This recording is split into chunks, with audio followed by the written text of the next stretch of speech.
Дорогие друзья, мы уже почти что неделю на съемках в Татарстане и страшно соскучились по плову. А у нас тут как раз казан стоит вот на кухне. Соскучились по плову и операторы, и я. И я решил воспользоваться этим моментом и приготовить сегодня плов. Ну, такой вот очень простой плов, который каждый практически себе может позволить. Единственное, на чем я отказываюсь экономить, это на масле. Я взял 2 пачки риса. Вот в обычном супермаркете, здесь вот мы в селе находимся, даже не в райцентре. Вот там есть супермаркет, я проехал туда, купил там 2 пачки риса. И купил 2 бутылки масла. На самом деле, значит, 2 пачки риса, это там, не помню, они не то по 800 грамм были, не то по 900, неважно. А вот масло я возьму 650 миллилитров. В каждой бутылке пол-литра, значит, из одной. Вот так вот. Теперь надо подождать, пока это масло разогреется аж до дымка.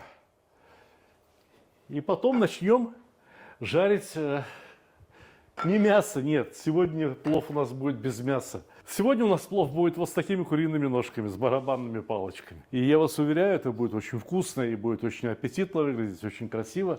Подождем, пока масло разогреется. И вот еще о чем я хотел бы поговорить. Ну, взял я порядочное такое количество масла. Если здесь риса всего-то там, ну, может, кило 600, может, кило 800. Но я масла взял много. 650 миллилитров. Многие сказали бы, хватит и 500 миллилитров, и 450. Но дело в том, что я взял пропаренный рис. Пропаренный рис, о котором умники говорят, что нет, из пропаренного риса плов совсем не такой. Из пропаренного риса плов получается вот такой. Самые дорогие сорта узбекского риса, как Дастар Сарых, там, не знаю, Дастар Чунгара, они тоже, по сути дела, пропаренные. Просто это делается дедовскими методами в течение 3 лет. Пропаривание риса в фабричных условиях дает точно такой же результат. И рис после этого можно варить дольше. Он увеличивается в размерах больше. Он меньше выпускает из себя крахмала, но то, что он больше увеличивается в размерах, требует, соответственно, и зирвака больше. Понимаете? Вкуса зирвака должно быть больше. Не его объем в литраже, а вкуса зирвака должно быть больше. И должно быть больше масла. Потому что в плове каждое рисовое зернышко должно быть покрыто капелькой масла. И вот, чтобы масла хватило, нужно брать 650 миллилитров. А если положить, как обычно, так, экономненько, да, там мясо поменьше, масло поменьше, то, соответственно, и плов у вас тоже получится и сухой, и вот рис не такой вкусный. То есть этот рис просто-напросто готов впитать в себя гораздо больше вкуса, чем любой другой. Ну вот масло задымилось, я подкинул еще несколько поленьев, потому что хочу обжарить ножки прям вот до румяного цвета. Чтобы достичь необходимого результата, я буду опускать одновременно, ну максимум тут по 6-7 ножек, не больше.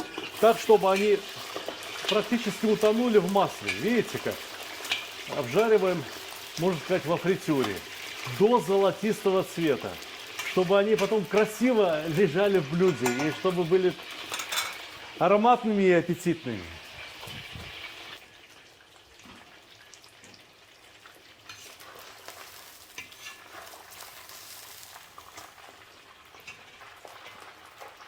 Вот все ножки обжарились, знаете, ну до такого, до золотистого цвета.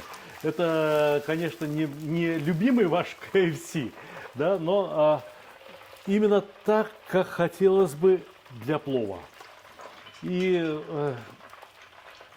пока они жарились в масле, пока они купались в масле, солить их было бесполезно. А вот теперь там из них еще будет продолжать выделяться влага и, ну так, представлю чуть-чуть. Не беспокойтесь, это соли немного совсем. Они должны постоять, чуть просолиться, потому что самое худшее, что можно сделать с куриными ножками, это подать их пресными, не солеными. Понимаете? Ну, вкус у нас будет. У нас еще вот молодой чеснок замечательный и лук. Если бы я готовил плов с мелкими кусочками, то можно сказать, что вот сейчас все начинается. Но поскольку надо было вот обжарить курочку, и можно было бы, желательно было бы еще, может быть, покраснее сделать, да? Ну, вот как получилось. Теперь лук, и мы при помощи этого лука должны как следует ароматизировать масло, пожарить лук до красного цвета. Вперед!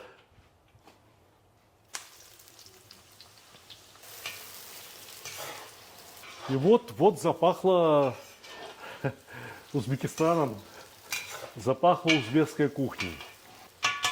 Лук можно пожарить по-разному, можно пожарить вот так, чуть прозрачный будет, да, и плов получится беленький-беленький. Можно пожарить до золотистого цвета. Если говорить в градусах, можно пожарить лук, нагреть вот этот лук с маслом вместе до 110 градусов. Масло было раскалено, там, не знаю, 180-200. Опустили холодный лук. И температура, поскольку вот сейчас там есть влага испаряется, это забирает очень много энергии. Температура масла здесь сейчас 104-108 градусов, не больше. Ну, можно пожарить там нагрев до 115 градусов. Можно пожарить нагрев до 130, это уже вот такой будет прям золотистый.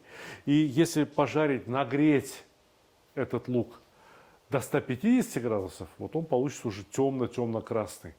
Зато потом наливаешь туда воду, и вот эта краска, вот эта темно-красная, почти что черная краска, растворяется в воде, и рис получается, о удивление, не черный и не красный, а как раз золотистый. Понимаете? Давайте проверим.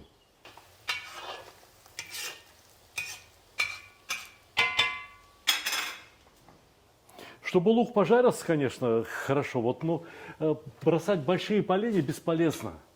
Вот одно полено, расколотое на 5-6 щепок, даст гораздо больше жара, чем если мы положим сейчас сюда 3 больших полена. Эти 3 больших полена, наоборот, еще все тепло от очага заберут и перекроют. Вот там угли, они хорошо горят, как следует, они дают мощный жар. И перекроют этот мощный жар от угля не дает свет, не светит на дно казана, и все, ничего не получается. А вот сейчас эти щепки вспыхнут, погорят 5-6 минут, за это время как раз лук станет таким, как надо, и мы опустим морковочку. Значит, морковку порезали еще вчера. Зачем? Почему не свежая морковка?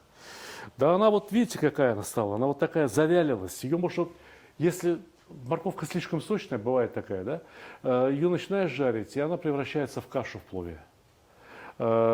Поэтому я выбираю всегда такую, можно сказать, старую, очень зрелую, очень хорошо поспелую морковь. Она такая более деревянистая, понимаете, практически как дерево. Но если вот морковь молодая, то ничего страшного, можно порезать, расстелить на столе ткань чистую, там полотенце кухонное, положить, и пусть полежит несколько часов, пока морковь не подсохнет. И вот эта подсохшая морковь будет вести себя в казане гораздо лучше.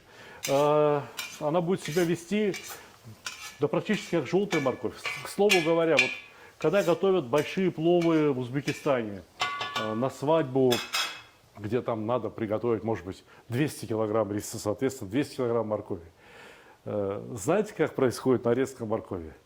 Да собираются мужики, вот знакомые, у кого свадьба там будет, да, кто-то сына женит, значит, вот его друзья соберутся, кто-то там обрезание мальчику делает, там тоже по этому случаю устраивается целая свадьба, приглашают молодой этот парень, там молодой отец зовет своих друзей, своих кентов, и они садятся вот так вокруг и начинают резать морковку. Кто-нибудь обычно в это время идет готовить небольшой плов.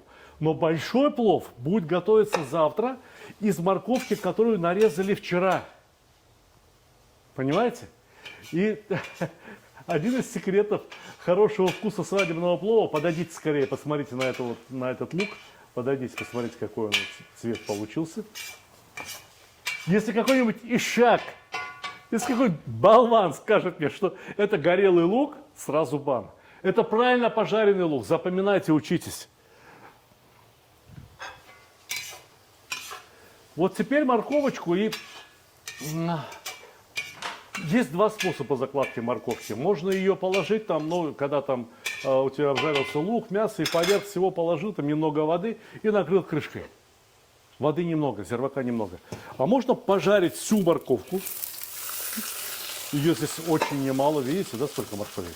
Значит, можно пожарить всю морковку, чтобы морковка подружилась с маслом, чтобы она отдала маслу кое-какой вкус. И это даст более насыщенный луково-морковный вкус плову. Будет хорошо. Значит, а вот дрова я больше подкладывать не буду. Мне пока что этих дров, которые там есть, достаточно, потому что опустили морковь и уже нагрев под казаном можно сбавлять. Сейчас морковь начнет пускать свой сок. Здесь есть масло. Сейчас морковь начнет выдавать свой сок. Здесь есть масло. И там, где есть пар и масло, зира работает лучше всего. Ну, зира здесь, какая есть, ту и насыпали. К слову говоря, кто-то мне пишет там, фу, не нравится мне зира. Ну, что ты фукаешь? Ну, не нравится, не ешь. Не нравится, как пахнет лук, когда его режут. Отойди, не нюхай. Не нравится зира, ну, готовь без зиры. К слову, это нормально тоже. Вот в Хорезме готовят плов, ну, там, правда, особый плов готовят. Я показывал на канале. Хорезмский сюзма плов, посмотрите. Значит, его готовят вообще без зиры. Почему так произошло? Да не потому, что там в Хорезме зиру не любят. Или, видимо, исторически сложилось так, что зира почему-то туда не доходила. Потому что если бы была зира в изобильном количестве, то клали бы зиру. Я кладу, мне нравится. Кому не нравится, ну ради бога и не клади, но и не фукай, и не бекай, глядя на то, что я готовлю. Потому что то, что я готовлю, ребята, ну давайте, я не буду ложно скромничать. Это, как правило, очень вкусно. Это вкусно. Даже если не я готовлю, а если просто кто готовит по моим рецептам подробно, не умничая, вот просто повторяя, получается вкусно. А если кто-то вникает в эти рецепты и понимает мои объяснения, почему надо делать так, то он учится готовить не только плов. Он учится готовить и массу других блюд. Понимаете? Десятки блюд готовятся по тому же самому принципу. Лук жарится одинаково, коренья, там морковка жарится одинаково. Вот с этой обжаркой там этих курочек. Хотите, скажу, как теперь их сделать вот румяными? Вот они сейчас постоят, да? Чуть-чуть в них тепло разойдется. Их, если еще раз сейчас опускать повторно в горячее масло понемножку, они покраснеют моментально. Надо только решить, надо ли нам это или нет. А можно поставить духовку сейчас, сильно раскаленную духовку, тоже покраснеют. Но у меня на эти ножки другой план. Хочу показать вам, какой получилась морковь. Видите, она вот мягкая, и она практически вся укладывается в масло. Понимаете, да? Не надо ее еще сильнее жарить. Все, достаточно. Мягкое сало утрамбовывается, все в порядке. Доливайте воду и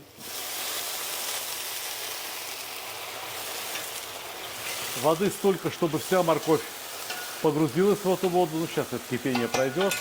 Можно, кстати говоря, задвижку прикрыть, чтобы кислород туда не сильно-то, не очень-то.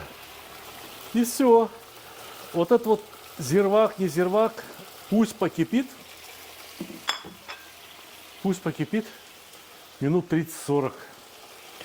И потом мы будем с вами искать вот этот вот сильно обжаренный, потемневший лук. Будем искать, где он, и будем удивляться, какого прекрасного цвета получился зирвак, сам бульон. Зирвак — это две фракции. Жир сверху, бульон снизу. Да? Вот бульон должен получиться красивым, красного цвета. И чтобы этот бульон получился ароматным, все-таки курица требует какого-то дополнительного яркого вкуса. Чесночок. Чесночок. Прям вот туда, прям под масло. Целыми головками. Те, кто спрашивают, зачем, разве нельзя почистить, не знают, они просто не знают пока. Их надо пожалеть, потому что они пока не знают, каким вкусным получается чеснок. Его выдавливаешь из вот этот зубчик чеснока, из головки. Смешиваешь с рисом, кушаешь. Так вкусно. Через 30-40 минут еще раз понадобится кипяток. Еще раз понадобится кипяток для того, чтобы заливать рис. Но про рис мы должны поговорить с вами еще отдельно.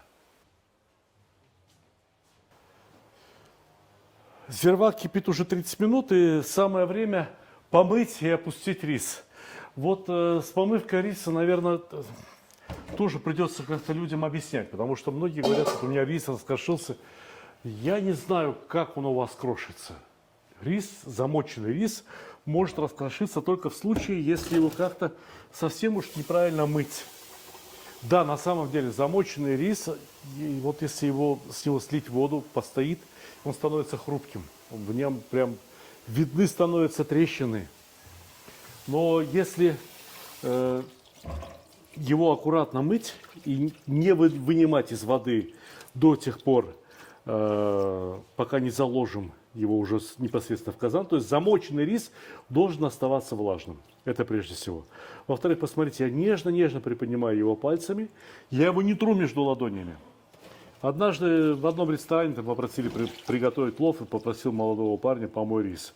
Но он принес мне рисовую сечку в итоге. Спросил, как тебе это удалось? Отличный басмати был. Он говорит, ну я вот так вот тер его, и вот он покрошился. Прям вот весь сплошь, ни одного целого рисового зерна. И, кстати говоря, промывать рис лучше в теплой воде. Вот сколько рука терпит, 40 градусов, 50 градусов, да?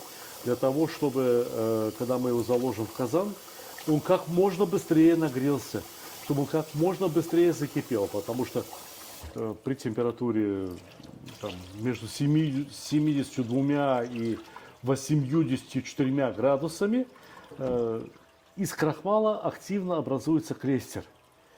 Да? Ну, для образования клейстера еще и время надо, поэтому чем быстрее мы проскочим эту температуру, тем меньше клейстера и образуется. Вот и все. Промываем рис до тех пор, пока с него не потечет прозрачная вода. Хочу сказать, что пропаренный рис, да, отдает гораздо меньше крахмала. Понимаете, в нем крахмал уже там запрятан глубоко-глубоко. Поменяю миску, чтобы было просторнее.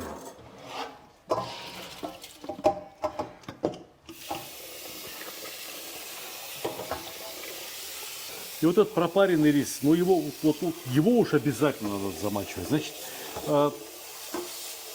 есть страны, для которых рис вообще очень важен. Например, Индия, Пакистан. Самый популярный сорт риса там это басмати. Ну не просто басмати, а сорт, который так называется 1121. Он очень длинный. Ну как вот у нас там были сорт Узрос-7 там и так далее. Вот Лазарь назвали какой-то рис. Видимо, этот рис тоже относительно недавно селекционеры вывели и назвали его 1121. Так вот, если вам попадется такой рис 1121, купите его. А потом, если вам попадется рис 1121, на котором будет написано «Села», купите его тем более. И попробуйте, приготовьте его. Лучше риса вы не видели. Правда, это не для ферганского типа плова, это для плова сладкого хорошо подходит, для азербайджанских пловов хорошо подходит. Но слово «села», когда оно приписано к 1121, это обозначает то, что рис пропарен. Он стоит дороже, чем обычный 1121. И это делают и продают индусы, для которых рис вообще основа существования. Если мы там рис раз в неделю готовим, то они готовят его практически каждый день, если есть деньги на рис. И в рисе разбираются немножко больше, чем мы. Особенно в его приготовлении, особенно в его обработке. Ну хорошо, давайте по-другому. Вот зачем мне учить вас плохому? Ну, если я скажу вам один раз, и вы попробуете, и скажете, фу, у меня ничего не получилось, плохо, Сталик, старый дурак, мне такая слава ни к чему. Айда к казану. Зирвак в казане отлично кипит. Значит, здесь еще в рисе немного воды осталось, ничего страшного, но вот так вот шумовочкой равномерно его. Один раз сюда, один раз сюда. И посмотрим, надо ли доливать воду. В принципе, здесь в зирваке воды достаточно много было.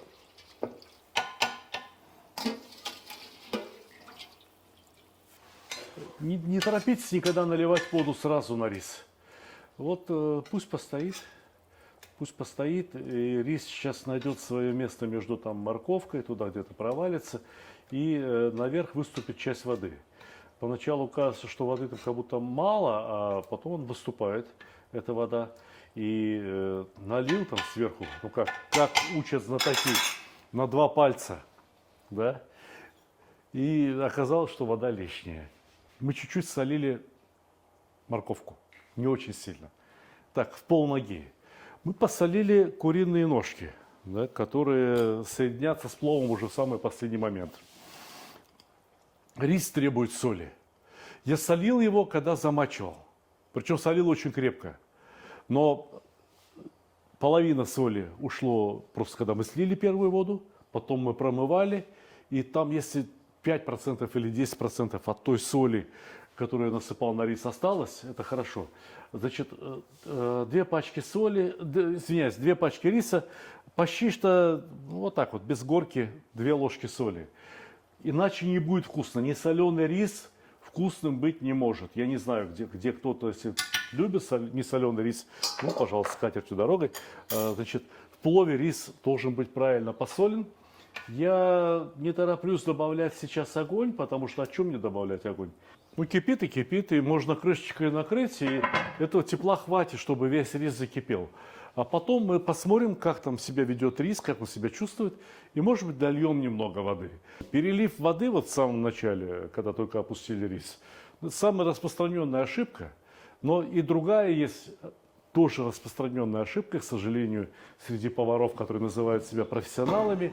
Они льют воду мало, у них, значит, потом рис получается такими резиновыми пульками, запомните этот термин. Я хочу ввести его в оборот, чтобы резиновые пульки вместо риса люди говорили в таких случаях. Это тоже неправильно. Рис должен сварен быть достаточно мягко, он не должен разваливаться, он должен сохранять форму, но при этом напитать себя как можно больше зирвака. Не долить воды и оставить рис живым, и он потом вот так вот сыпется, вот как дробь. Для этого большого ума не надо. Большой ум необходим вот здесь, вот сейчас. Рассчитать точное количество воды, чтобы рис получился и рассыпчатым, и при этом мягким, и при этом напоенный вкусом зирвака. А так, ну там ему мало дали, этого, воду там понюхать чуть-чуть только дали, и он остался вот такой вот. Потом его еще в масле искупают. Это такой ташкентский метод. Халтурный метод, между прочим. Искупают рис в масле, и он, конечно, становится рассыпчатым. И вот потом подают весь этот рис. Да ладно бы в масле, это же масло они тоже используют там по несколько раз. Потому что наливают ведро масла на казан плова. Ну, ладно, так и быть. Закину одно полено, и здесь вот есть у меня щепки заготовленные. Наверняка найдутся люди, которые читали мои книги и сейчас начнут упрекать меня в том, что я противоречу сам себе. Потому что в рецепте ферганского плова я учил, что в этот момент нужно сделать огонь как можно больше и так далее. Да, там внизу ферганского плова и косточки обжаренные там с мясом, да, и много мяса, и потом слой моркови и так далее. Это другой плов. Там нужно, чтобы тепло прошло сквозь вот это вот мясо, да, кипящая вода, чтобы вскипела, забурлила, прошло сквозь мясо и прошла и нагрела рис. Здесь другой у нас плов. Здесь у нас только слой морковки и лука, продуктов, которые охотно пригорят. Особенно если еще и рис туда вниз опустить, если взять, перемешать сейчас все, ну как делает шоумен Костя Ивлев, да, тогда, конечно, и рис еще тоже пригорит. Рис тоже крахмалистое вещество. Крахмал, белки, все это охотно пригорает. Имейте в виду. Поэтому сейчас нам торопиться некуда. За этот рис я спокоен абсолютно. Но вижу, что можно немного воды налить. Идемте, покажу.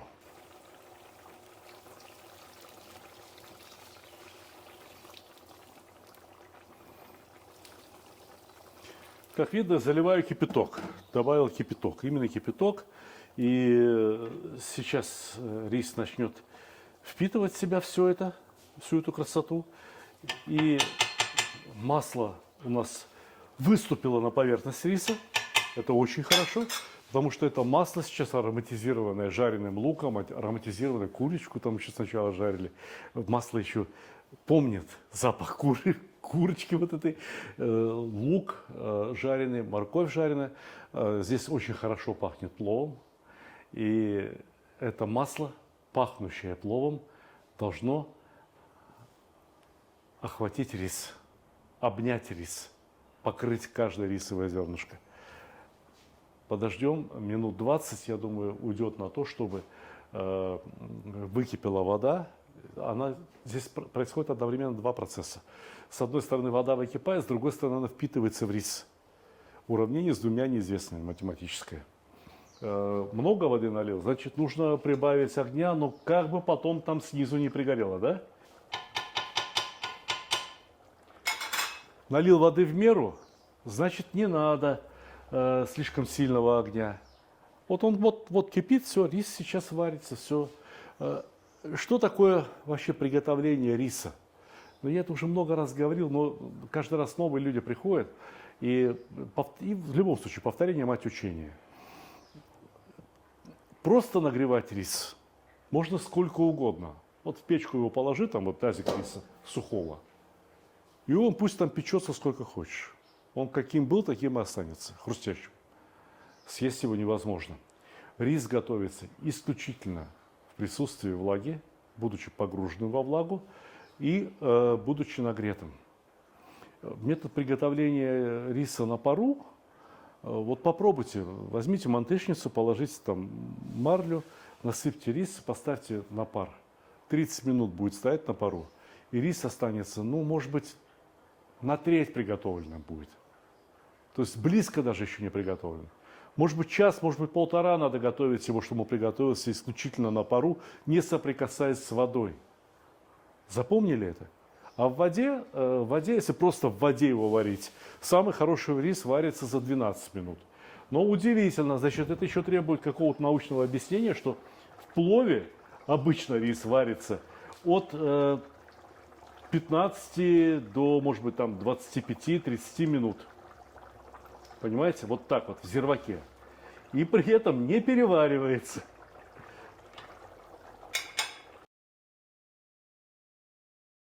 Послушайте вот этот звук. Глухой звук. Значит, здесь вот то, что кипит, это масло кипит. Но кипит слишком сильно, поэтому я уберу даже остатки угля. Понимаете ли, сама-то печка нагрета как следует. И вот эта чугунная плита, которая обнимает казан, тоже очень горячая. И этого тепла прямо вот более чем достаточно для того, чтобы плов постоял на пару и доготовился. Смысл этого стояния в том, что сейчас рис должен нагреться до 102 градусов. Пока там была вода, рис нагреться до такой температуры не мог. А сейчас надо нагреть его до 102 градусов. И там клейстер какой-то, хочешь не хочешь, образовался все равно между рисовыми зернышками-то. Крахмал из любого риса, хочешь не хочешь, выходит. Больше или меньше. Ребята, ну сейчас скажут, вот он опять пропихивает свои книги. Да не надо, не покупайте мои книги. Но в книжке «Казан. Кулинарный самоучитель» я нарисовал подробный чертеж, подробную схему, как должен быть устроен кирпичный очаг под казаном. И вот мой очаг, который у меня дома, он работает прямо идеально, идеальнейше. Все, ну, по крайней мере, сейчас уже, здесь уже ничего не пристает. Понимаете, говорит, у меня пригорело. Ну что ж ты, вот нельзя приподнять, что ли, рис и посмотреть, пригорело или не пригорело. В крайнем случае, даже вот сейчас на этом этапе такие пловы, но это не послойный там самаркандский плов, да, это как ну, типа ферганского почти что плова. Приподняли, да, можно перемешать, ничего страшного. вот это вот, который уже, рис уже прихватывается, да, его наверх. Сюда другой слой риса. А теперь все. Разравниваем. И самое время вспомнить про куриные ножки.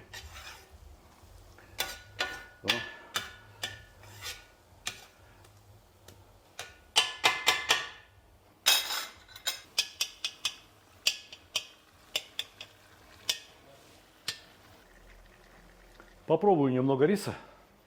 Попробую. В самой середине чуточку аль денте. Ну, сразу вам скажу, что рис далеко не шедевральный. Очень. Давай сюда, не стесняйся. Не стесняйся. Да, проходи сюда. Познакомься, Павел помогает мне по фотографии. Ставь прямо наверх. Прямо на рис ставь.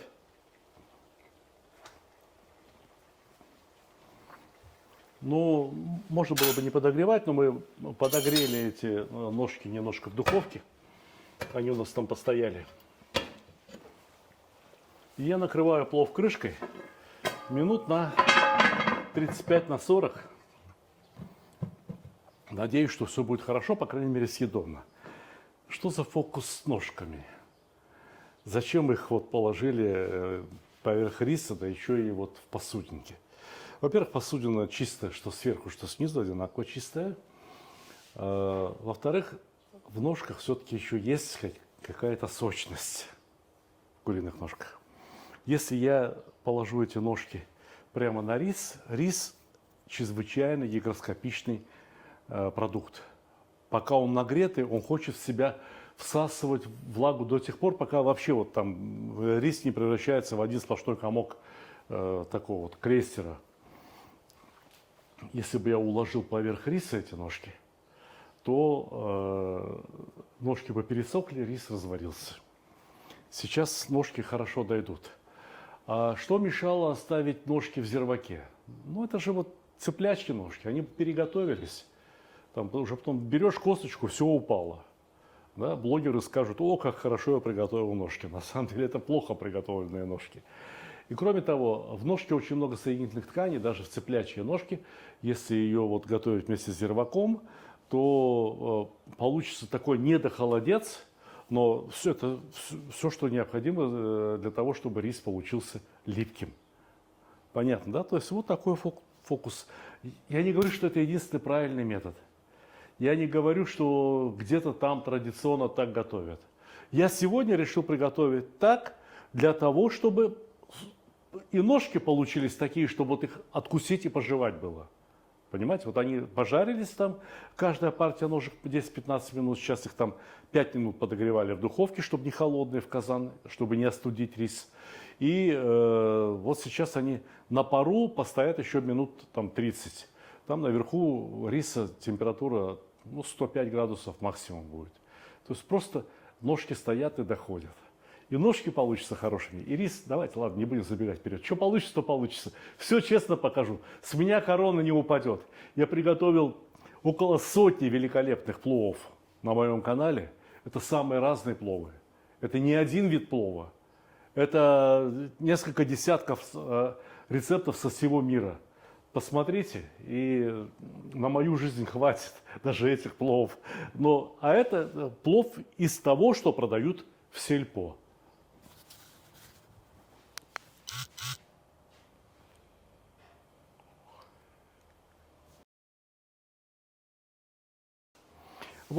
Прошло, не знаю, там 30 минут, 35 минут. В общем-то, достаточно для того, чтобы достоялся рис.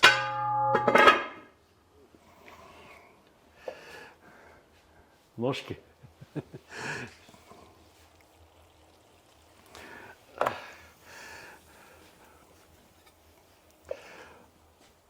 Перемешать. Правильно разрыхлить и правильно перемешать плов. Значит,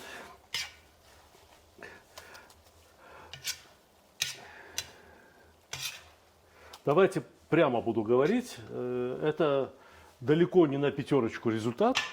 Это результат такой Ну, из того, что было, да? Потому что хороший плов это прежде всего начинается.